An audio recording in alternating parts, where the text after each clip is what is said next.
Su apariencia es siempre impecable, sabe presentarse siempre correctamente, es educado con todos, demuestra que los buenos modales siguen siendo relevantes, obra siempre con cortesía, nobleza y distinción. Es curioso, sabe escuchar, se adapta con facilidad, incluso cuando las circunstancias se presentan adversas, mantiene siempre una actitud positiva. Su capacidad de empatía muestra claramente su nivel de inteligencia emocional. Sus colegas dicen siempre que sabe ponerse en los zapatos de los demás. Tiene un gran sentido del humor. Se ríe, sabe reírse y también hace reír y sonreír a los demás. Es, como decimos aquí en Andalucía, ocurrente. Si buscásemos el retrato robot del hombre culto como el que un día hizo el que fue catedrático de griego de la Universidad de Barcelona, José Alsina, anotaríamos que es el que sabe leer educadamente, sabe elaborar un pensamiento coherente y sabe expresarlo dignamente. Sin duda, esos rasgos son los de nuestro invitado de hoy. Es un apasionado de la participación y de la resolución de problemas. Por eso se le da bien el proceso de producción normativa, como también el diálogo social.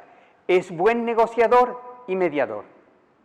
Hoy, la actualidad en persona es Ángel Gallego.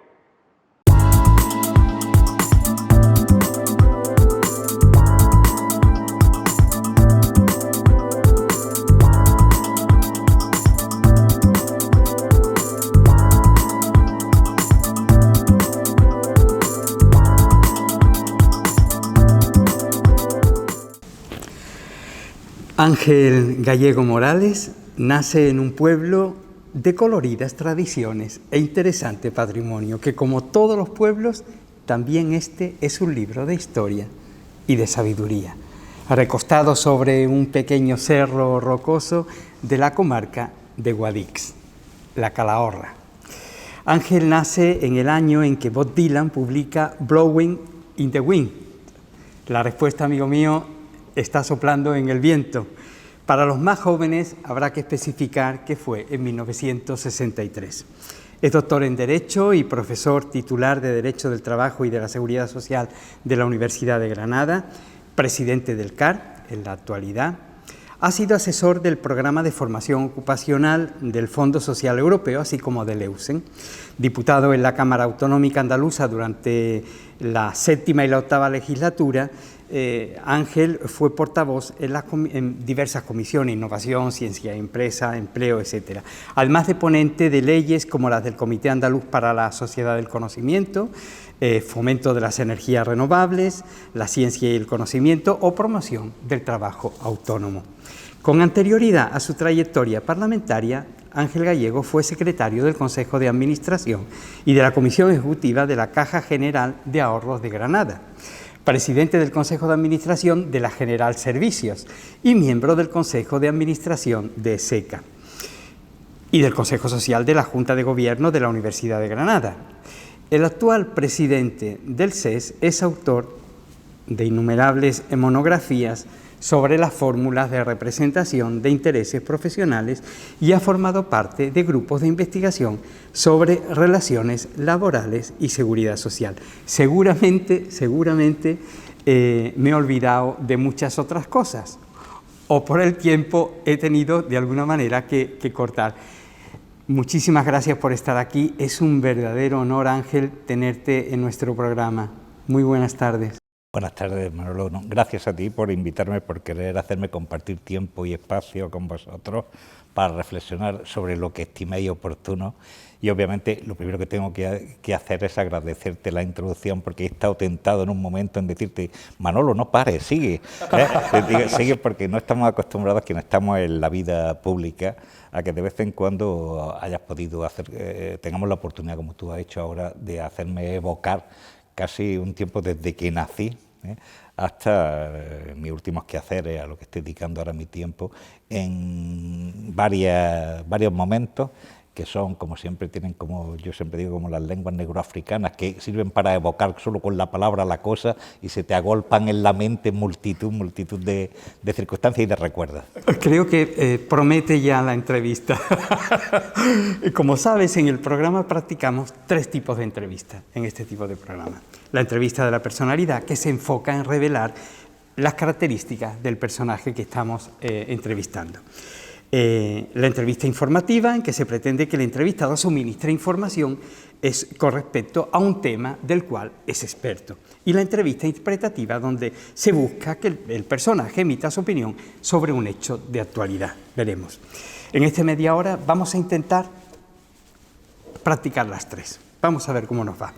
Comenzamos con la primera parte. Queremos escudriñar, a ver, sobre la persona de Ángel Gallego. Comenzamos entonces. Preguntas cortas, respuestas cortas. ¿Tu profesión? Hice profesión de enseñar para estudiar, soy profesor universitario. ¿Tu vocación? Pues precisamente creo que es, porque lo que más me gusta en la vida es pensar y estudiar, y por tanto, si eso después le sirve para transmitirlo a la gente, he cumplido en esa parte eso que se llama vocación. ¿Tu principal virtud? Aunque está feo a lo mejor preguntárselo a... Sí, no, pero me gusta pensar, sé que nadie es perfecto, pero... ¿no? ¿Valoras en una mujer, Ángel? En una mujer lo mismo que en un hombre, la inteligencia y la integridad. Pero la integridad en el sentido antiguo de la palabra, que era un almacén de múltiples cualidades, y cuando se decía es una persona íntegra, lo decías todo. La pregunta que te voy a hacer ahora es muy difícil, porque claro, tú eres un lector empedernido, y preguntarte un libro que nunca olvidas, ¿has leído tantos? Bueno, no es tanto por eso, sino porque con los libros recordarlo es que depende de los momentos. Ocurre como en casi todas las cosas.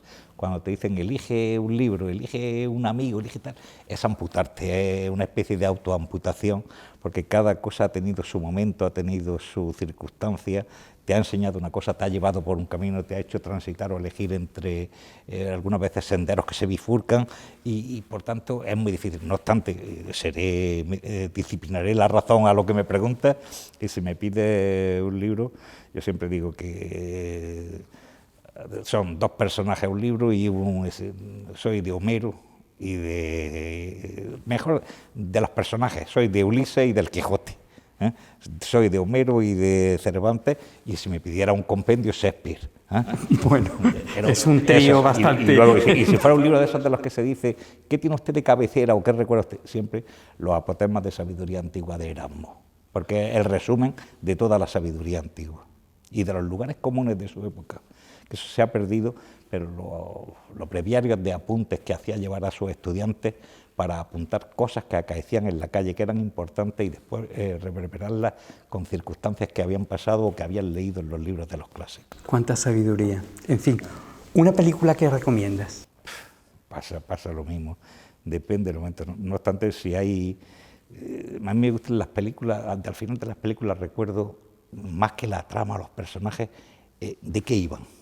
Cuando digo de qué iban, ¿qué había detrás? Y entonces yo siempre eso, Ciudadano Kane, es sagrado, pero también Cinema Paradiso. Oh, y después y las películas de Vittorio De Sica, no sé por qué tengo debilidad yo por Milagro en Milán, por Ladrón de Bicicletas. No está mal. ¿Tu música preferida, Ángel? Ahí soy de las 3 B. Soy de Bach, Beethoven y Brahms. Mejor trío todavía. ¿Un lugar para trabajar? Aquel donde tengo acceso a todo lo que cuando estoy puedo precisar. Eso es el sentido del TIDI. Por tanto, siempre es el despacho que yo tenga ordenado para mi quehacer. No que me venga dado, sino que yo tenga ordenado. Y ese siempre es el de mi casa. Claro. ¿Y un espacio para descansar? Siempre el mar.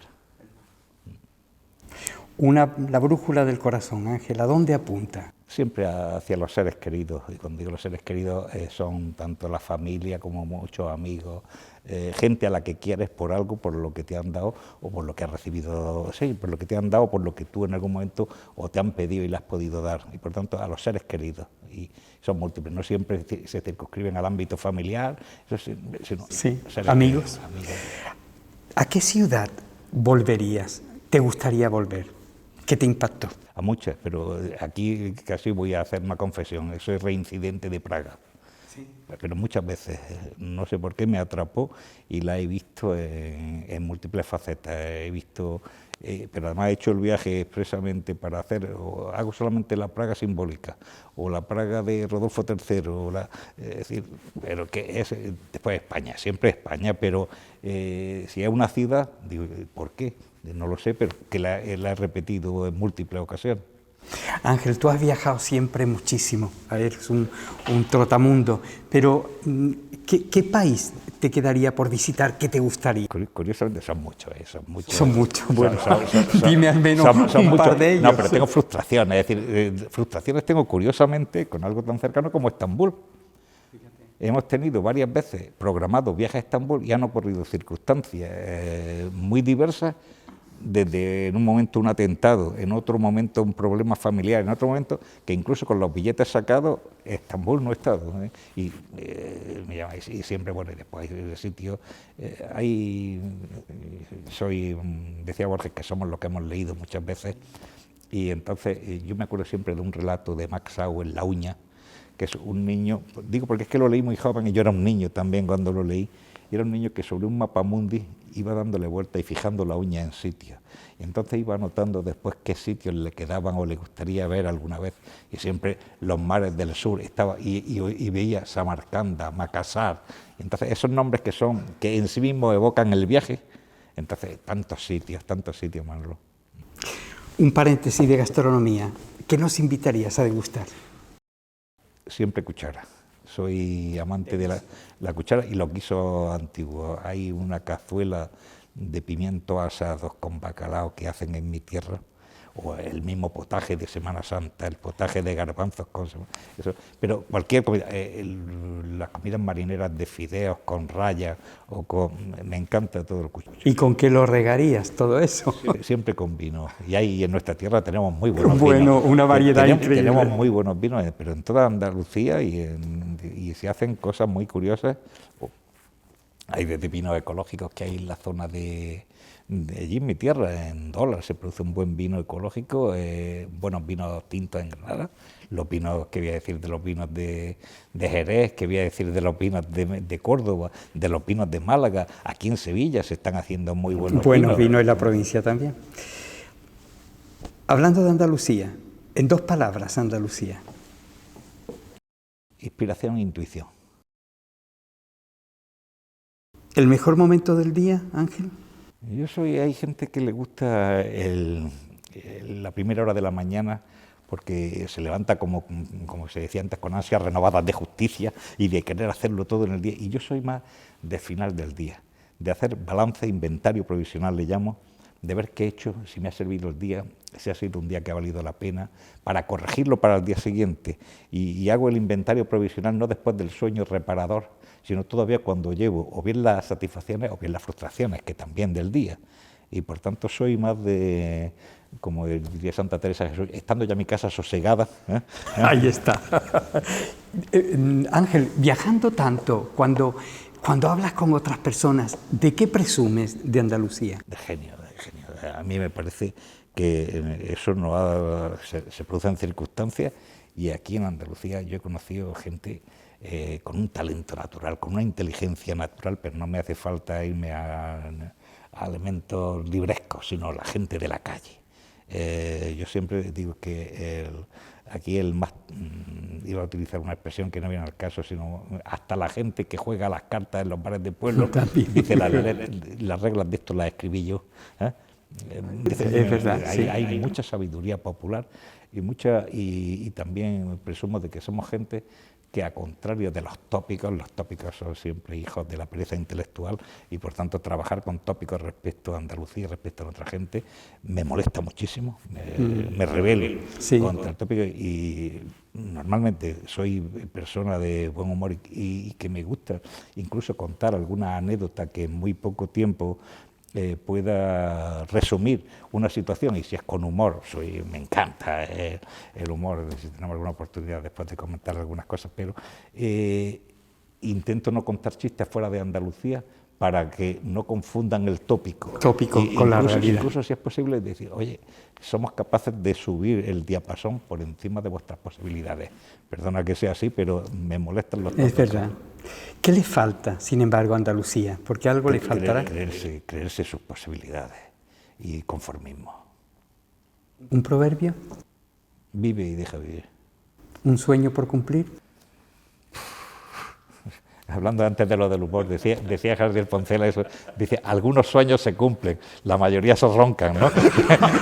En este caso digo, en los sueños personales y tal, es poner uno de su parte en realizar los objetivos pequeñitos que uno se tenga, pequeños o grandes los que se vayan cumpliendo, pero no pensar en el sueño, soy más de los sueños colectivos. Y los sueños colectivos son los retos que tiene un país, los retos que tiene una sociedad. Pero vamos, con el problema que me preguntaba usted, si consiguiéramos que la gente viviera y dejara vivir, y todo el mundo pusiera en común en pro de proyectos colectivos, me daría por satisfecho. Y luego hay temas, yo con lo que más sufro, y algunas veces te produce reflexiones de otro tipo, que no viene ahora al caso entrar, pero cuando veo la miseria y la pobreza en otros países, es decir, cuando se nos mueren a diario tantos niños de hambre y nosotros estamos pensando en otras cosas, cuando cualquier movimiento geopolítico nos trae como nos trae, cuando en el mismo día en una guerra están muriendo, la guerra olvidada, están muriendo miles de niños todos los días, pero nosotros estamos preocupados, y está bien, y tenemos que hacerlo y preocuparnos, pero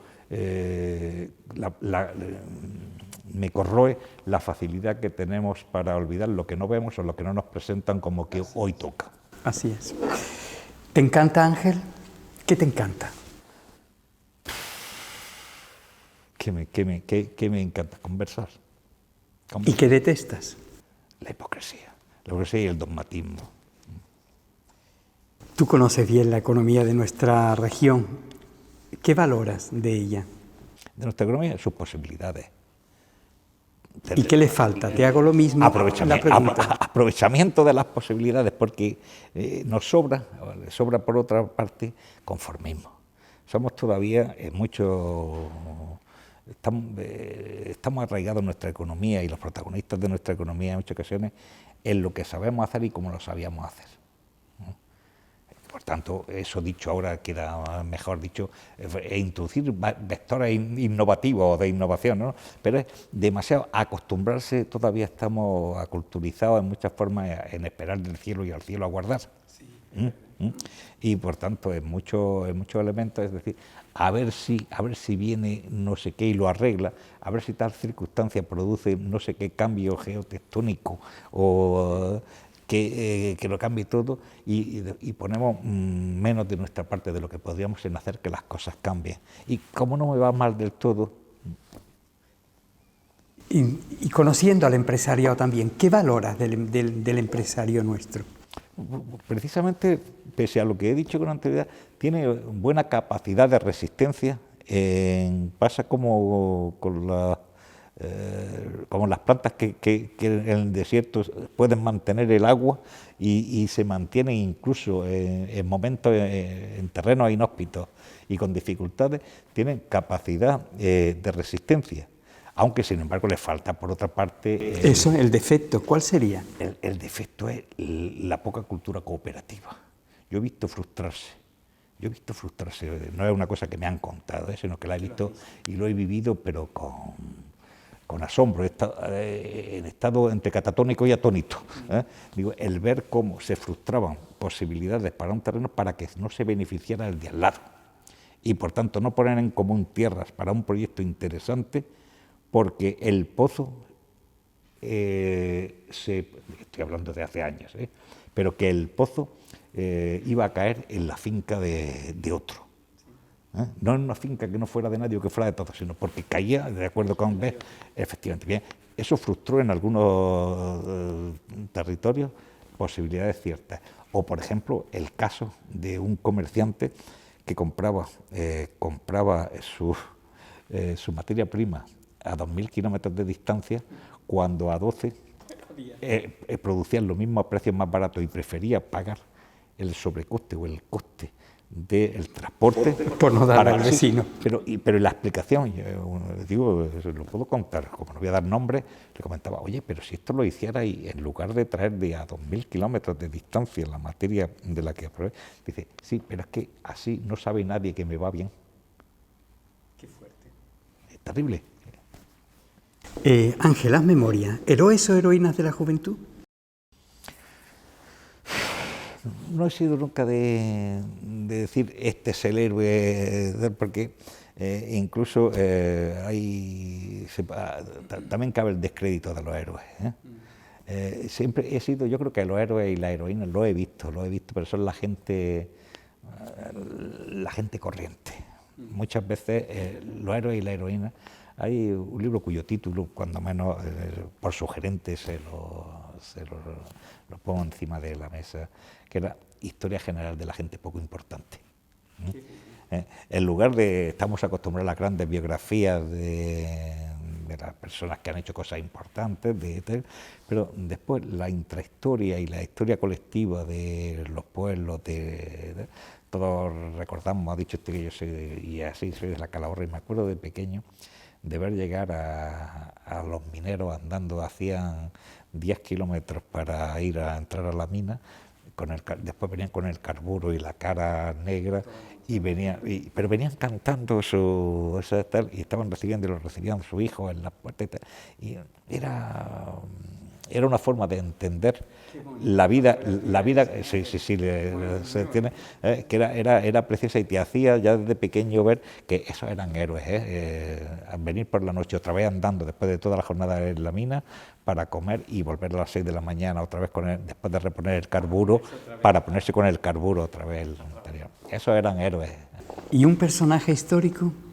Habrá más de uno probablemente, pero hay muchos personajes, y depende de lo que se valore. Si soy que me haya llamado siempre la atención por lo que fue capaz de hacer desde prácticamente la nada, es Aristóteles. Hay pocas cabezas en la historia de la humanidad. Es que todavía, si se habla de lógica, hablamos de la lógica de Aristóteles. Si hablamos de política, de la política de Aristóteles. Si hablamos de biología, de las clasificaciones que le subieron al Linneo, de Aristóteles. Entonces yo en ese sentido me lo oye mucha gente decir, creo que es la mejor cabeza que ha producido la humanidad, que ha tenido la humanidad, porque es que era sobre la nada. Después cualquiera... Entre los Homo sapiens se ha distinguido bastante. Claro, 16 siglos después se pueden hacer, 20 siglos después, 22 siglos después se pueden hacer muchas cosas, pero ya sobre una base, pero prácticamente de la nada. Y en la actualidad, Ángel, ¿a quién admiras? Un personaje de la actualidad, alguien que en este momento te llame la atención. Ya le he dicho antes que no soy de héroe, pero a mí yo siempre me fijo en los investigadores. O sea, no voy a darle el nombre de un investigador, sino, por ejemplo, ¿me puede usted, alguien de aquí, decir en menos de 5 minutos sin hacer uso del Internet? Efectivamente, de la Wikipedia. ¿Quién está detrás?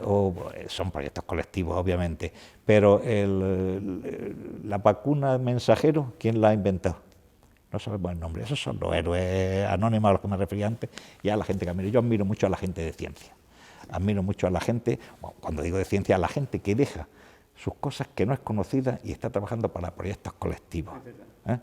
Puede ser la ciencia, puede ser, un misionero, una misionera, es decir, gente que está trabajando por causas comunes sin que se sepa siquiera su nombre. Un recuerdo inolvidable. Si me permite usted aquí, son muchos, Todo el mundo tenemos nuestro Rosebud particular, hablando de Ciudadano Kane, sí. Y todos tenemos, pero sin lugar a dudas, la primera vez que me llevó mi padre a conocer el mar. Qué bonito. ¿Y un dolor imborrable, Ángel? Siempre la asociamos todos los dolores imborrables. Lo más fácil de decir es el fallecimiento de seres queridos, en este caso de mis padres, de ambos. Pero después todos tenemos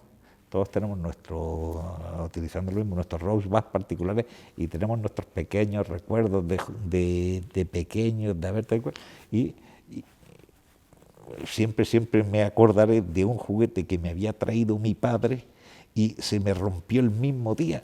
Es una tontería lo que acabo de decir al lado del otro, pero son Nunca hay que reírse del dolor de un niño, del dolor tal cual.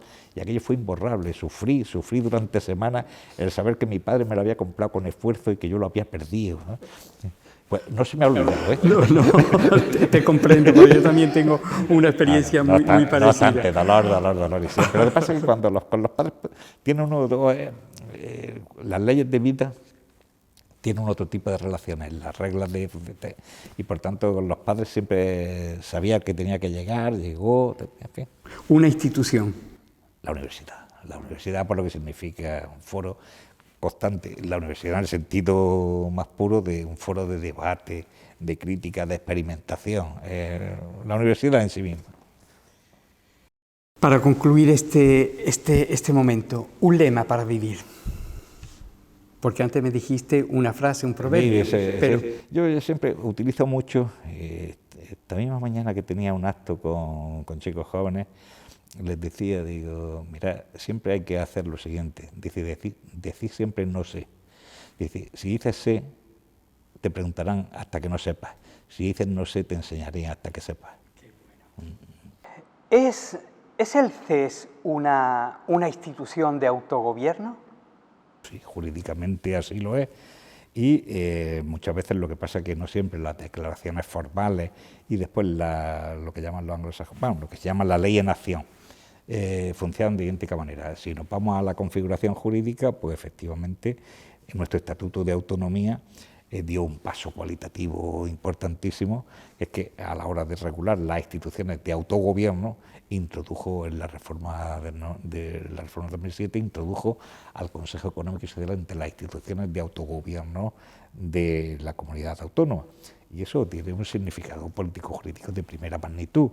Significa que la participación de los ciudadanos a través de sus organizaciones en la vida pública y en el proceso de creación de normas se instrumenta y se considera como una fórmula de autogobierno. Digo que el alcance tiene una proyección riquísima que estaría largo tiempo hablando sobre lo que concreta un poco, ¿cómo cumple concretamente el CESUS cometido en el ámbito de la comunidad autónoma? Formalmente lo hace incorporado al proceso de creación normativa. Esto es, digo, de forma que el telespectador en los procesos de creación que tiene, de creación de leyes o de decretos que tiene el Parlamento y el Gobierno, pues en aquellos de carácter socioeconómico existen dictámenes preceptivos donde obligatoriamente se debe recabar la opinión, el dictamen del Consejo Económico y Social, y otros que son facultativos, el Gobierno puede pedirlos o no. Eso no significa que sean vinculantes, esto es que la opinión que expresamos tenga que ser acogida por el Gobierno, pero sí tiene que solicitarla en todos aquellos proyectos de normas de carácter socioeconómica que tengan rango de ley obligatoriamente. ¿Me podrías poner un ejemplo concreto, por ejemplo? Sí, por ejemplo, recientemente acabamos de hacer un informe, entre otros, un dictamen sobre la ley de economía circular, el proyecto de ley de economía circular. Pues bien, en el proceso previsto, de acuerdo con el itinerario que hay establecido en la ley del Gobierno, tras el informe del Gabinete Jurídico y antes de que llegue al Consejo Consultivo, nosotros hemos dictaminado. ¿Y qué tiene de peculiar nuestros dictámenes? Digo porque me parece que es importante subrayarlo y que sea conocido porque es nuestro valor más importante. Y es que no ha habido, digo más en los tiempos que corren, en los que la búsqueda del consenso, todo el mundo apela y llama al consenso como si fuese un Dios extraviado, ¿no? Y se le reza desde todos los rincones, pues nosotros, todos nuestros dictámenes se han evacuado por unanimidad del órgano, de todos los miembros, teniendo en cuenta que en nuestro órgano están representados intereses que están potencialmente discrepantes, son potencialmente discrepantes. Está el grupo 1 que conformado por las organizaciones más representativas de los trabajadores, los sindicatos más representativos, el grupo 2 representado precisamente por que representa a los empresarios, y en este caso la Confederación de Empresarios de Andalucía, en cuyo caso estamos, con las lógicas discrepancias en la forma de entender muchos proyectos normativos respecto a los trabajadores, y un grupo 3 donde están presentes otras fuerzas de la sociedad civil, otras fórmulas organizadas, desde representantes de la economía social y de las sociedades laborales, de los consumidores y usuarios, de la Federación Andaluza de Municipios y Provincias, del Consejo Andaluz de Universidades y expertos de las organizaciones agrarias y expertos designados por el Gobierno. Pues bien, toda esa congerie de personas que representan a la sociedad civil se ponen sobre un trabajo que es tan laborioso, pero en muy pocos días. Nosotros tenemos que evacuar nuestros dictámenes entre 15 días, si es por el procedimiento de urgencia, o 20 días, si es por el procedimiento ordinario. Y hacemos, igual que un proceso normativo, hacemos nuestra ponencia, nuestras enmiendas por los grupos, nuestros debates, hasta que evacuamos el dictamen. Y todos los dictámenes, al final, encontramos los momentos de encuentro y las zonas de intersección, las zonas de confluencia entre las distintas posturas, y es lo que les regalamos a la sociedad andaluza como ejemplo. Es decir, no lo predicamos, lo practicamos. Este consenso laboriosamente construido, como acabas de decir, ¿podríamos entonces considerarlo como diálogo social? Sin lugar a dudas. Esto es, por diálogo social, al menos yo entiendo, o hay que entender, todos los momentos de encuentro, ¿no?, en que fuerzas sociales encuentran espacios para hablar, por tanto, un espacio institucional para encontrarse y cultivar el acuerdo, y donde hay una proyección posterior o puede haber una proyección de los acuerdos allí obtenidos. El diálogo social siempre, no es un resultado siempre, es decir, esto es como cuando se habla de concertación. Puede haber procesos de diálogo que den o no lugar al acuerdo, pero siempre el diálogo tiene que existir. Si además existe el acuerdo, pues es un fruto del diálogo social. Nuevo decreto ley de simplificación administrativa. ¿Qué ha dicho el SES? Bueno, en este caso, digo un matiz a la observación que hacía con anterioridad, y es que los decretos leyes no son objeto de dictamen. Y por tanto, no es privativo de nuestra comunidad autónoma, sino que es una circunstancia que vivimos, y siempre que tenemos intercambios de opiniones o encuentros de intercambio de experiencias de los consejos económicos y sociales, detectamos el vuelco que ha habido en general hacia la prisa legislativa, la prisa normativa en todas las comunidades autónomas, y por tanto que se acuda, también en el Gobierno central, que se acuda a la figura del decreto ley por la extrema y urgente necesidad. La extrema y urgente necesidad que muchas veces, cuando uno va, la observa, detecta uno dónde están los elementos justificativos de la extrema y urgente necesidad, no puede uno más que aflorarle la sonrisa, porque en muchas ocasiones te encuentras con que se dice, y esta norma será, o este apartado concreto que tan urgente era, será objeto de desarrollo en el plazo de un año.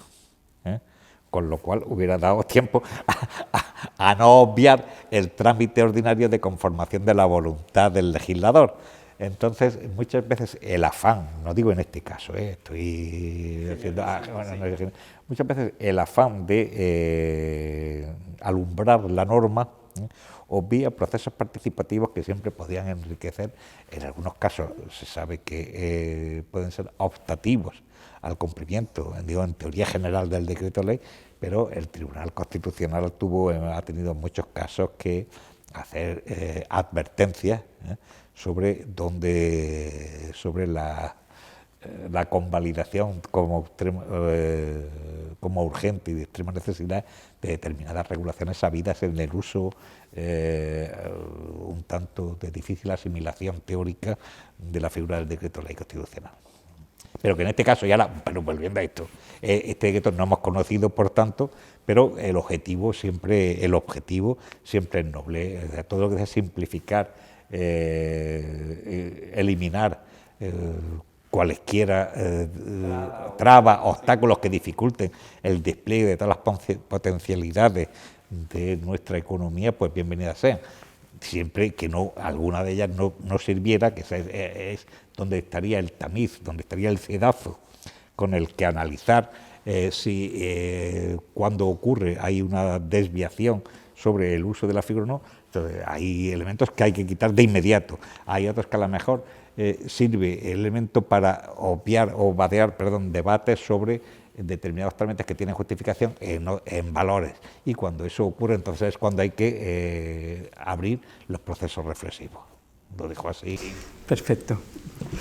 Te pregunto como experto, ¿cuáles son los aspectos esenciales de la reforma laboral o los que te llaman la atención o los que creen que puede de alguna manera aportar algo esta reforma que sobre el tema, si dicho esto, lo digo bajo mi responsabilidad. Como experto te he preguntado. Porque nosotros no nos tenemos que, el Consejo Económico y Social no está dentro de vuestras competencias. Además, competencia sentido, estatal, claro. efectivamente.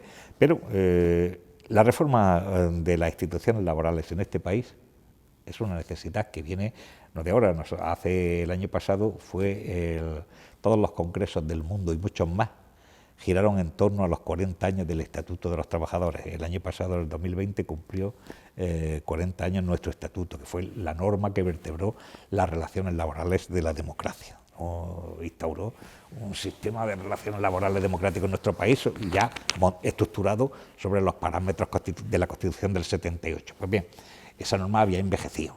Y ha envejecido porque una norma del 80 respondía y tenía como parámetros incluso un modelo productivo, codificaba un tipo de trabajador que ya no existe, que no existe en muchos aspectos, etcétera, etcétera, etcétera. Por lo tanto, desde todos los ángulos se pedía reforma de muchas instituciones que habían cambiado. El objeto de la regulación no era correcto. Además, se habían incorporado muchas realidades que no estaban en ese estatuto y se estaba todavía regulando por instituciones arcaicas, digámoslo así, por instituciones jurídicas que respondían a otro momento. Digo porque en derecho, esto lo pueden ver muy bien así quien no se entienda, el derecho no puede dejar nada sin regular. Perdón, no digo que no puede dejar nada de regular, sino hay que dar respuesta a todos los fenómenos y el juez, ante un problema, tiene que resolver con las instituciones jurídicas y con los instrumentos que tiene a mano, si no tiene que utilizar al final la analogía. Entonces, el derecho siempre va detrás de la realidad. El derecho no es, lo decía un clásico, no es el heraldo de la realidad, sino su escudero.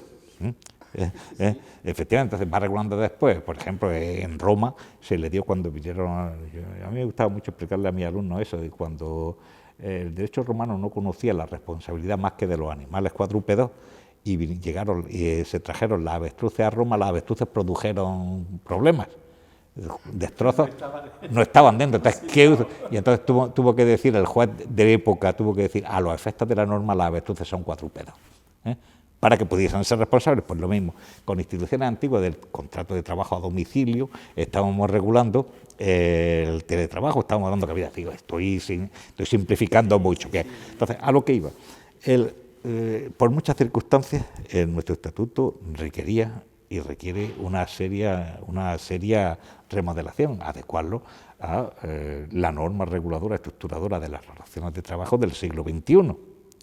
Bien. ¿Qué ha ocurrido? Que se ha ido parcheando durante muchos años, ha tenido hasta 50 reformas del Estatuto de los Trabajadores y de distintos signos, una vez un artículo, otro, y siempre, pese a la reforma, hay males estructurales que han pervivido y que continuamente ya son casi una cantinela torturante, su mera enunciación. Excesiva temporalidad de nuestros contratos, excesiva tema atinente a negociación colectiva, digo, por no entrar en aspectos muy técnicos jurídicos, no, más que no concretos sí puedo entrar, pero que, para que cualquier oyente pueda entender a qué me estoy refiriendo sin tener que entrar en entresijos técnicos jurídicos de regulación de contratas, subcontratas, etcétera, aunque ya nos entendemos todos, y además los medios hacen una divulgación y hacen unos esquemas que son magníficos y ya casi todo el mundo se aculturiza. Había una palabra que hace unos años parecía un trabalenguas, que era la ultraactividad, y ahora ya la ultraactividad, pues, ¿quién no sabe de ultraactividad? Bueno, a mí me va a preguntar de ultraactividad, te dice cualquiera, de ultraactividad lo que tú quieras. Bien, entonces digo que no, nos vamos familiarizando y está bien. que las instituciones que rigen a la vida de la gente se conozcan. Pero, volviendo al tema, esta reforma en concreto, esta última, digo, todavía el día 3 de febrero me parece que es el que está en la votación, pues, es en los últimos 40 años la única. Siempre pedimos que las normas tengan el consenso de los destinatarios, que se elaboren por consenso, ¿no? Entonces, los protagonistas de las relaciones laborales, al menos los legítimos representantes, son los sindicatos y la patronal, ¿no? Ambos se ponen de acuerdo con el gobierno y dicen, este es el texto que ofrecemos, que queremos, que es en lo que nos ponemos de acuerdo. Muy bien, pues se abre otro debate que tiene, ojo, tiene aristas muy interesantes desde el punto de vista de la teoría de las relaciones de fuentes de producción normativa. Ese es otro debate sobre si la legitimación democrática de las Cortes puede entrar en colisión o no, que es la primera y la depositaria de la soberanía popular, con acuerdos acaecidos fuera del ámbito del Parlamento. El tema tiene... Por ejemplo, las comunidades autónomas.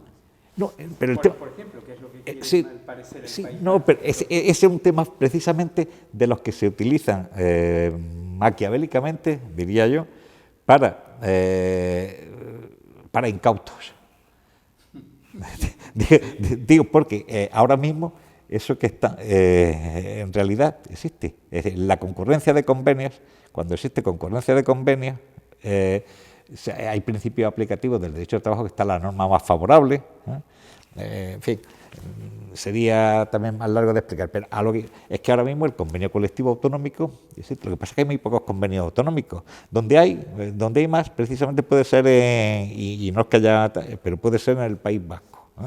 Aunque hay también en Galicia, aquí en Andalucía tenemos muy pocos convenios autonómicos, tenemos el de ambulancia, muy pocos, de ámbito autonómico, pero eso no sirve nada más que para ordenar la estructura. Siempre se ha dicho como un problema de nuestra negociación colectiva que era excesiva fragmentación de la negociación colectiva, porque no estamos hablando de que aquí cada provincia tiene un convenio distinto del comercio y que por tanto un trabajador en Granada y en un pueblo limítrofe cobra distinto porque el convenio dice cosas distintas. O sea, ahí no entramos y por tanto se utiliza con otra lógica un problema que no es de lógica jurídica, sino de lógica política. Estamos hablando y cómo se contaminan los debates.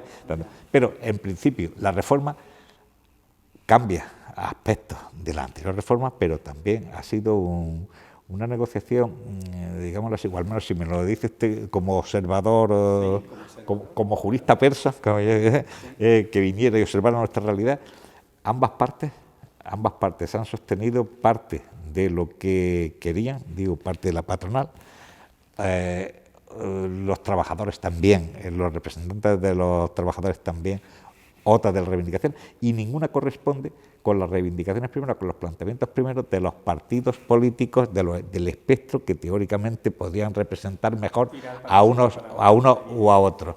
Entonces, con esos parámetros se abordan dos temas que sí, no sé la suerte que correrá, pero sí se aborda un cambio importante en la contratación temporal.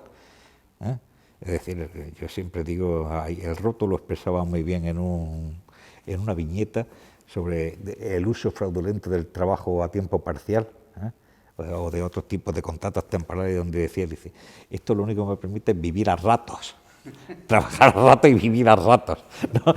Pues lo mismo. Entonces, lo que eran las demandas de Europa, digámoslo así, esa exigencia con nuestra legislación laboral como impedimento para el despliegue de todas las potencialidades, pues intentan atajarse.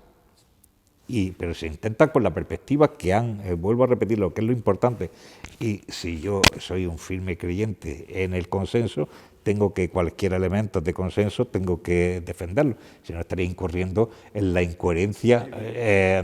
Por tanto, acuerdo entre el gobierno, que es el que tiene que llevar al Parlamento, y los protagonistas de las relaciones laborales.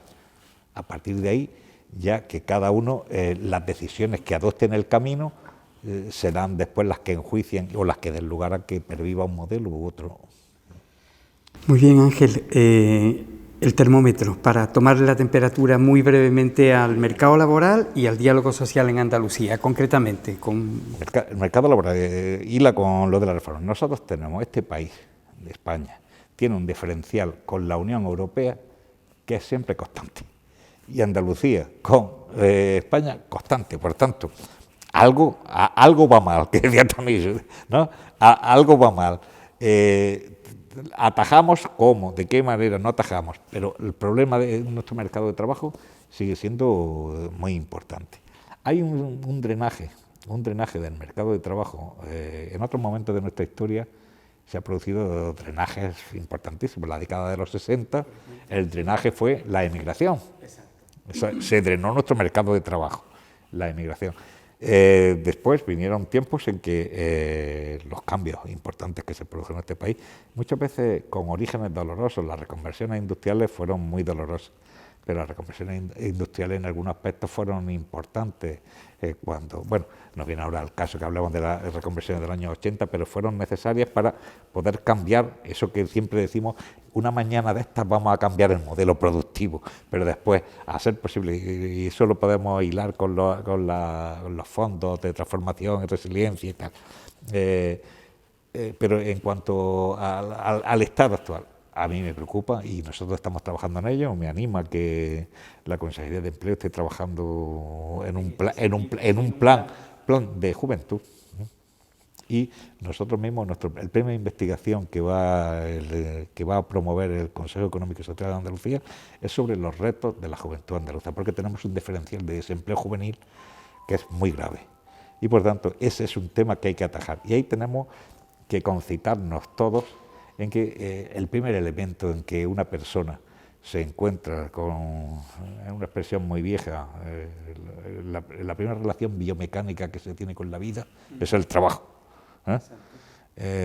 Y por tanto, si una persona no tiene acceso, esa es la forma de estar entre el mundo de los vivos, si me lo permite usted también, y el mundo de no se sabe dónde. Bien, pero en concreto, el desempleo juvenil, el desempleo andaluz, es la piedra de toque de nuestro sistema y por tanto es donde hay. Claro. Ahora, ¿eso cómo se hace? ¿Cómo se hace? Porque es que yo no creo en las políticas que producen o en las medidas o en los diagnósticos que lo que producen es, por lo pronto, o te llevan a la pereza intelectual. Lo digo en el sentido siguiente. A usted le dicen mañana 800.000 desempleados, 1 millón de desempleados, y no hay forma humana de diseñar una política para 1 millón al mismo tiempo. Hay que desagregar, estudiar y analizar y aplicar políticas que vayan dirigidas a los distintos segmentos en que se segrega la realidad. Eso se está haciendo bien, en el sentido de tener unos buenos diagnósticos de perfiles, el perfilado de los desempleados, y eso permitirá diseñar políticas activas dirigidas a aquellos sectores que tienen posibilidad de reinserción inmediata o mediata a través de políticas de formación, políticas de otro tipo en el mercado de trabajo. Porque hay categorías también que hay que considerar y por tanto no ser, en este sentido lo que no se puede ser hipócrita. Al menos pues, quiero ser valiente en este tema, mantener actitud de hipocresía cómplice. Hay colectivos que son inempleables. Una persona que no tenga formación ninguna y tenga 63 años, podemos utilizar algún tipo de eso, pero es una categoría sociológica y existe, no es una categoría jurídica. Entonces, ahí están las políticas pasivas de empleo que también han cumplido en otros momentos en la historia de este país, han cumplido funciones también de drenaje del mercado de trabajo. ¿Goza de buena salud el diálogo social en Andalucía? ¿Administración, empresas, sindicatos? Están trabajando, yo creo que están trabajando juntos. Los resultados los vamos viendo en muchas convocatorias que van saliendo con anuencia de los sindicatos y de la Confederación de Empresarios. Por tanto, yo siempre que veo un producto del acuerdo en políticas de empleo, me produce una honda satisfacción, porque creo que es la manera de circular, es la manera de actuar. Aquí no existe, o al menos a mí se me escapa, excepto la geometría descriptiva de Monge, no ha salido ninguna ciencia armada de una cabeza cualquiera, ¿eh? Entonces, aquí la iniciativa de que un día se levante más o menos inspirado alguien y diga, ya tengo yo para mañana, de este país estamos muy acostumbrados. Si yo estuviera aquí, esto estaba solucionando sí. días. Sí. Entonces, Es muy típico. Sí, las medidas existen. Pero hay que trabajarlas y hay muchas veces, que es el temor que se produce en política, es la resistencia. Todo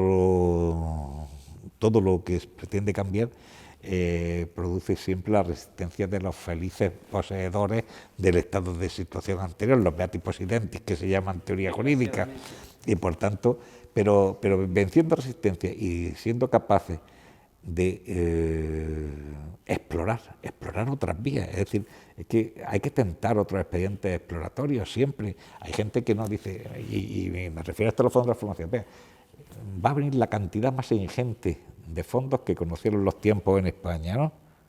De acuerdo con las proyecciones que hay, con los fondos de la Unión Europea, de los fondos de transformación también. ¿Hacemos con ellos lo que hemos hecho siempre?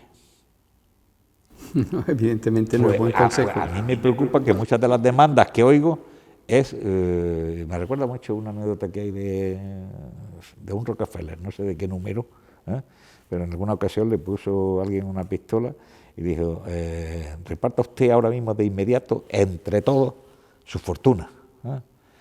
Entonces, no me va a dar tiempo, mire usted, yo así mentalmente tengo 3.000 millones, el dinero que tuviera.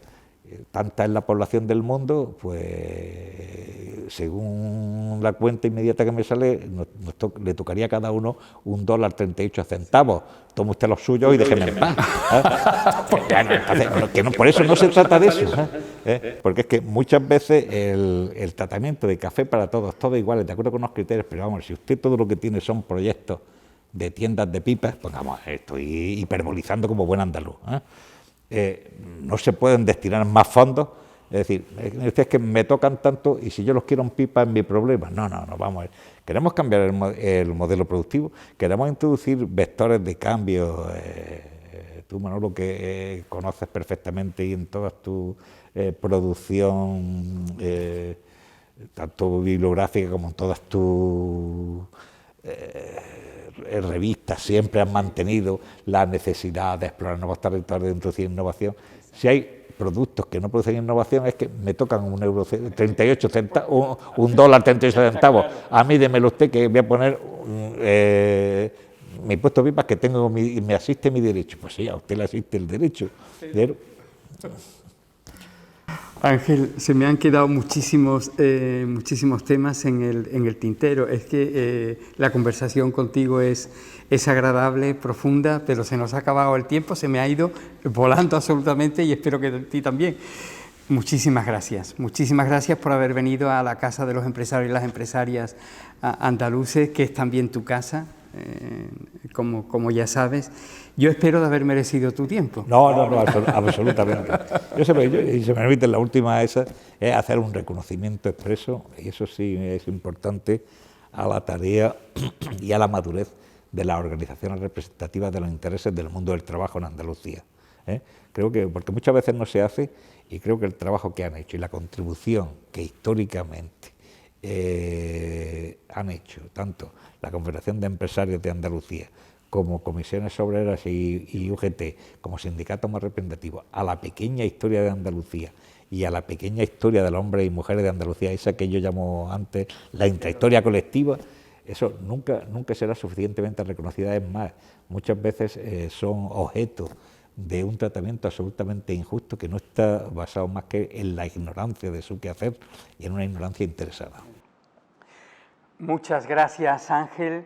Espero de haber merecido tu tiempo. Gracias, de verdad. A todos ustedes, muchísimas gracias por estar ahí.